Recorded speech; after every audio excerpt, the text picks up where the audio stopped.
দেখে, রেডিও ঘড়ি দেখে সব লোক এখন আমাদেরকে প্রচুর সম্মান করে। Yes or no?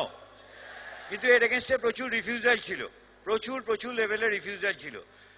কিন্তু যারা আজকে আমার কেউ রিলেটিভ নয়, কেউ আত্মীয় নয়, কারো প্রতিবেশী নয়, তারা কিন্তু আমার ফ্যামিলিটাকে ফুললি সিকিউর করে দিয়েছে।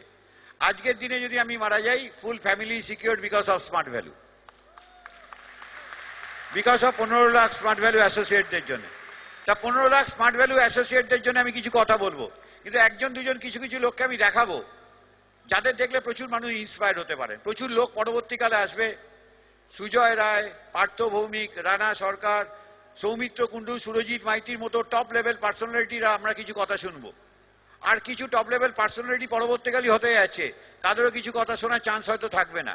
তাদের মধ্যে একজন দুজনকে আমার স্পিচে একটু ডেকে নেবো, বাকিটা কিন্তু ক্ষমা করে নেবেন তার জন্য, সকলকে ডাকতে পারছি না বলে।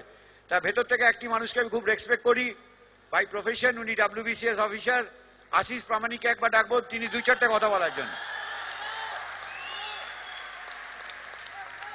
একজন WBCS অফিসার ছিলেন, প্রচন্ড প্রতিকূলতা সত্ত্বেও, হাইয়েস্ট নেগেটিভ খাওয়া সত্ত্বেও বিজনেস ছাড়েননি। 60-70 হাজার টাকা চাকরি ছেড়ে দিয়ে ফুল টাইম বিজনেস করছেন এই ভদ্রলোক। এবং তার দুটো কথা আজকে হয়তো হাজার হাজার মানুষের জীবন চেঞ্জ করে দিতে পারে। যিনি মন্ত্রীদের সঙ্গে উঠতেন, বসতেন, কথা বলতেন, সেই ভদ্রলোক কিন্তু আজকে টোটালি স্মার্ট ভ্যালু ফোকাস করেছেন। Big hand to Ashish Pramanik.